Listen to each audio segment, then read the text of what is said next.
अस्सलाम वालेकुम।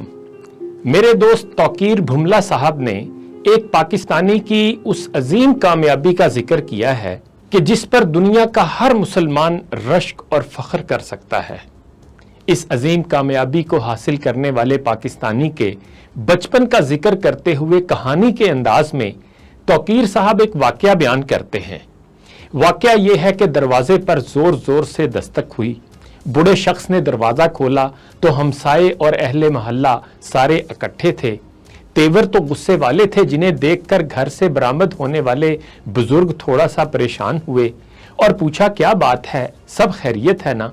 लोग बोले, खैरियत कहाँ है भाई, तुम्हारा लड़का आए रोज हमारे घर की दीवारों पर कोयले से पता नहीं क्या नक्शो नगार बनाता रहता है। सारी दीवारें उसने काली कर रखी हैं। तुम अपने लाडले को मना क्यों नहीं करते? इसे समझाओ वरना अच्छा नहीं होगा। बड़े मियाँ ने वक्ती तौर पर अहले मोहल्ला को समझा बुझाकर भेज तो दिया, लेकिन वो इस शिकायत से कदरे नाला भी थे। बेटे को समझाया, यार पास आजा, क्यों तू लोगों को तंग करता है, अपनी पढ़ाई पर ध्यान दे और आइंदा शिकायत का मौका ना देना। बेटे ने सर झुकाकर सुन तो लिया, लेकिन वो बास रहने वाला कहाँ था। ये आड़ी तिरछी लकीरें तो उसका शौक था, और शौक से लाताल्लुकी कौन इख्तियार कर सकता है। फिर उस लड़के ने बाप का मान रखते हुए दीवारों को काला करना तर्क तो कर दिया, लेकिन दीवारों के अलावा जो भी खाली जगह मिलती वहां चाक या कोयले से कुछ ना कुछ बनाता रहता। यूं उसका ये शौक परवान चढ़ता रहा। स्कूल में उसातिज़ा की गैर मौजूदगी में तख्ता स्याह पर चाक की मदद से वो अपने शौक की तकमील करता रहता। कभी डांट और कभी हौसला अफजाई दोनों बराबर मिलते रहे। वक्त गुजरता रहा। स्कूल में मुनक्कदा खत्ताती और खुशनवीसी के मुकाबलों में हिस्सा लेना शुरू कर दिया। जो भी लिखा हुआ या बना हुआ नमूना देखता उसे हूबहू चाक की मदद से बना लेता था। खुशनवीसी के कवायद या खतों की पहचान तो उसे बिल्कुल भी नहीं थी, लेकिन जैसा भी मुश्किल से मुश्किल खत होता वो उसे कागज पर उतार लेता। कोई पूछता कि ये कौन सा खत है या कौन सा स्टाइल है तो वो बता नहीं सकता था, क्योंकि उसके पास बाकायदा तालीम तो नहीं थी, ना ही पहचान थी। क्लास में सबसे पहले आता, चाक से तख्ता स्याह पर अपनी मशक करता रहता। बाकी हम जमातों और उसातिज़ा के आने से पहले वो ठीक ठाक मशक कर लेता, और अगर कभी कभार कोई उस्ताद देख लेता कि नौ उम्र बच्चे का इतना उम्दा खत, आहिस्ता आहिस्ता उसकी मशक में पुख्तगी तो आ गई, लेकिन बाकायदा रहनुमाई से महरूम ही रहा। स्कूल में कोई खत्ताती का उस्ताद नहीं था, और आर्ट या ड्राइंग का उस्ताद उसे थोड़ा बहुत सिखा तो देता था, लेकिन वो लड़का इन उस्तादों से ज्यादा बेहतर लिख लेता था।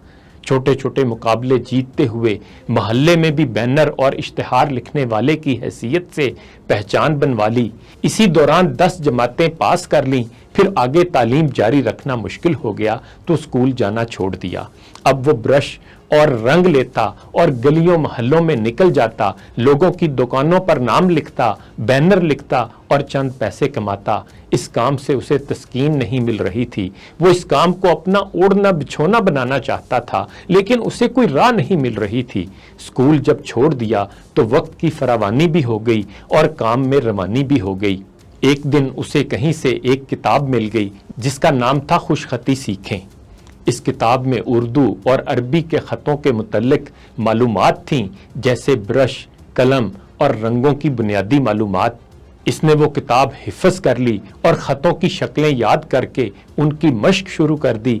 एक दिन वो बड़ी किताबों की दुकान में गया और वहां से अपने काम के मुतल्लिक किसी किताब का पूछा। उसे कोई खास किताब तो न मिली, मगर अरबी रस्मुल खत के मुतल्लिक उसे एक छोटा सा किताबचा मिल गया। उसने वही खरीद लिया। अब अरबी तो वो पढ़ नहीं सकता था, लेकिन अरबी खतों की शक्लें उसे पता चल गईं।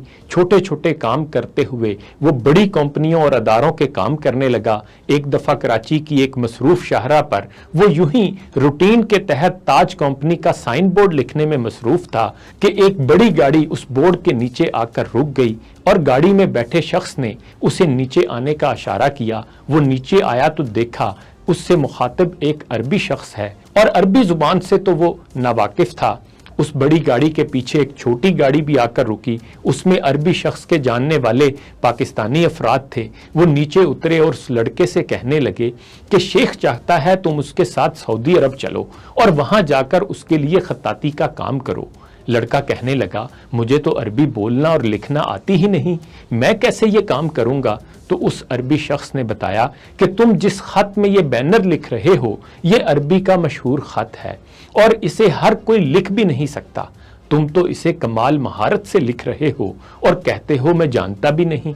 वो अरबी सऊदी सफीर का दोस्त था और पाकिस्तान से हुनरमंद अफराद को लेने आया था। उसे पाकिस्तानी खत्तात लड़के का काम पसंद आ गया और उसे साथ चलने का कहा। यूं घर से इजाजत लेकर उसने पासपोर्ट बनवाकर शेख के हवाले किया और चंद दिनों बाद वो सऊदी शहर रियाज में बैठा बैनर लिख रहा था। जब काम करते हुए काफी साल गुजर गए तो सऊदीया में रहने से एक तो उसने अरबी जुबान में महारत हासिल कर ली, दूसरा तमाम अरबी खत और रस्मुल खत में वो तकरीबन कमाल के दर्जे तक जा पहुंचा। कफील उसका अच्छा आदमी था और इस पाकिस्तानी खत्तात की बेपनाह इज्जत भी करता था। वो अपने कफील से इजाजत लेकर कई बार उम्रा और ज़ियारतें वगैरह भी कराया। एक दफ़ा मदीना मुनव्वरा में मस्जिद नबवी सल्लल्लाहु अलैहि वसल्लम के अंदर नमाज अदा करते हुए उसके दिल में ख्वाहिश ने जन्म लिया कि काश मुझे मौका मिले और मस्जिद नबवी सल्लल्लाहु अलैहि वसल्लम के अंदर अपने हाथ से एक तख्ती पर ऐसी खत्ताती करूं कि दुनिया हैरान रह जाए। ये ख्वाहिश लेकर वो वहां से रियाज आ गया। काम काज करता रहा, वक्त गुजरता रहा, लेकिन ख्वाहिश बराबर परवान चढ़ती रही। एक बार उसने कहीं से सुना कि मदीना मुनव्वरा में ऐलान हुआ कि दुनिया भर से खत्तात हजरात को दावत है कि वो एक मुकर्ररा तारीख पर एक मखसूस रस्मुल खत में एक मखसूस इबारत लिख कर जमा करवाएं। जो खत्तात इस मुकाबले में पहली पोजीशन हासिल करने में कामयाब हो गया उसे मस्जिद नबवी सल्लल्लाहु अलैहि वसल्लम का खत्तात मुकर्रर किया जाएगा। उसे लगा जैसे उसकी ख्वाहिश पूरी होने का वक्त आ गया है। वो वहां गया तो देखा वहां दुनिया भर से ऐसे ऐसे खत्तात अपना काम लेकर आए थे कि उन सब के सामने उसकी हैसियत कुछ भी नहीं थी। वो गया और अपना काम पेश करने की ख्वाहिश की, लेकिन किसी ने भी उसे संजीदा न लिया। ना तो वो मारूफ था और ना ही उसका कोई काम ऐसा था जो मशहूर हो, और ऊपर से वो किताबत की जगह साइन बोर्ड और बैनर लिखने वाला और फिर अहले जुबान भी नहीं। और यूं उसे हिस्सा न लेने दिया गया और वो मायूस रियाज वापस लौट आया। मुकाबले के इख्तिताम का वक्त करीब था और उसकी एक भी नहीं चल रही थी। तकरीबन उसने दिल छोड़ ही दिया था कि उसकी दुकान पर एक अरबी आया। उसने कहा, मुझे फलां साइज की तख्ती खते सलस में चाहिए। उसने लिख दी तो वो हैरान रह गया कि इतने चंद रियालों में इतना बेहतरीन काम तो कोई भी नहीं करता। उसने कहा, तुम मेरे साथ चलो और मेरे लिए काम करो, वहां मुआवजा दुगना मिलेगा। उस लड़के ने इनकार कर दिया तो वो अरबी कहने लगा, मैं एक दुकान मदीना मुनव्वरा में खोलना चाह रहा हूं, अगर कोई दूसरा खत्तात हुआ तो बताना। जब इस लड़के ने मदीना मुनव्वरा का नाम सुना तो कहा, मुझे ले चलो, मैं वहां काम करूंगा। उसे एक उम्मीद लग गई कि शायद मेरा वसीला बन जाए। यूं वो किसी न किसी तरह पहले मेहरबान कफील को तकरीबन नाराज ही करके मदीना मुनव्वरा चला गया। मुकाबले के इख्तिताम का वक्त करीब था और नए कफील के साथ कामकाज बहुत ज्यादा था। दुकान छोड़कर निकलना बड़ा मुश्किल था। नया कफील उसके काम से हद दर्जा खुश था। उस जैसा काम तो सऊदीया में कोई दूसरा करने वाला ही नहीं था। कफील तो यूं था जैसे उसका मरीद हो गया हो।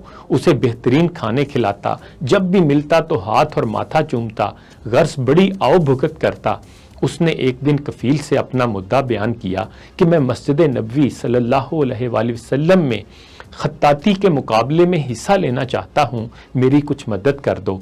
कफील ने उसकी बात मान ली और अपने जानने वालों से कहलवा कर उसे किसी तरह उस मुकाबले तक ले ही गया। बड़ी मुश्किल से उसका नाम रजिस्टर हुआ और उससे मुकाबले के लिए बतौर नमूना पहले एक इबारत लिखवाई गई, फिर उसे शरीक किया गया। यूं उसकी लिखी हुई तख्ती और वो उस मुकाबले में शरीक हो गए।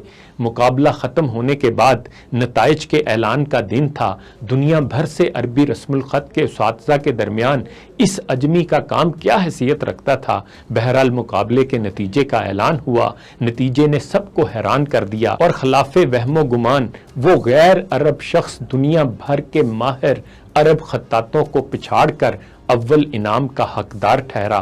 امام الحرم اور جیوری نے جب اس خطاط کا نام اور ملک کا پوچھا تو کہنے لگا شفیق الزمان پاکستان سے۔ غیر عرب نام اور غیر عرب حسب و نسب والے نام کو سن کر پورے مجمع پر خاموشی چھا گئی۔ عشق کی ایک جست نے طے کر دیا قصہ تمام، اس زمین و آسماں کو بے قرار سمجھا تھا میں۔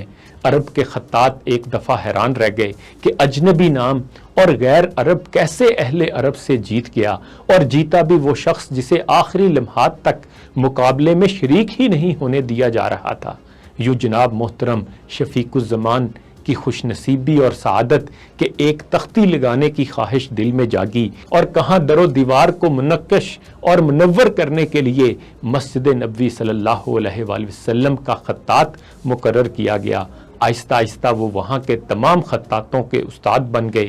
آج سعودی عرب میں نصف صدی کے لگ بھگ عرصہ گزارنے کے بعد مسجد نبوی صلی اللہ علیہ وآلہ وسلم میں خطاطی کے تغروں سمیت در و دیوار پر 85% کام شفیق الزمان صاحب کے ہاتھوں سے ہوا ہے، حتیٰ کہ جس دروازے باب الاسلام سے داخل ہو کر اور جس مقام پر پہنچ کر سارا عالم اسلام روضہ اقدس صلی اللہ علیہ وآلہ وسلم پر حاضری اور سلام کی سعادت حاصل کرتا ہے، ان تمام مقدس اور بابرکت مقامات کو شفیق الزمان کے قلم اور برش نے مزین کر رکھا ہے۔